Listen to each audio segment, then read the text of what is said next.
జగన్మోహన్ రెడ్డి గారు. చంద్రబాబు గారు 2 లక్షల కోట్ల అప్పు చేస్తే జగన్మోహన్ రెడ్డి గారు 8 లక్షల కోట్ల అప్పు చేశారు. ఇద్దరు పోటీ పడి రాష్ట్రాన్ని నాశనం చేస్తున్నారు కదా. మరి మన బిడ్డల భవిష్యత్తు కథ ఏమిటి?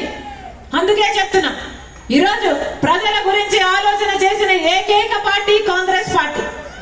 ఇండియా బ్లాక్, సిపిఐ, సిపిఎం తప్పితే ప్రజల గురించి ఎవరూ ఆలోచన చేయటం లేదు.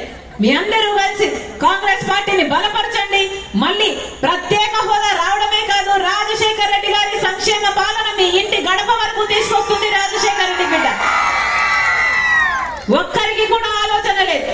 ఒక్క కాంగ్రెస్ పార్టీ మాత్రమే అధికారంలోకి వచ్చిన వెంటనే 10 సంవత్సరాల ప్రత్యేక హోదా, 5 సంవత్సరాలు కాదు, ఇంతకు ముందు చెప్పినట్టు 10 సంవత్సరాల ప్రత్యేక హోదా ఆంధ్ర రాష్ట్రానికి తీసుకొస్తుంది కాంగ్రెస్ పార్టీ.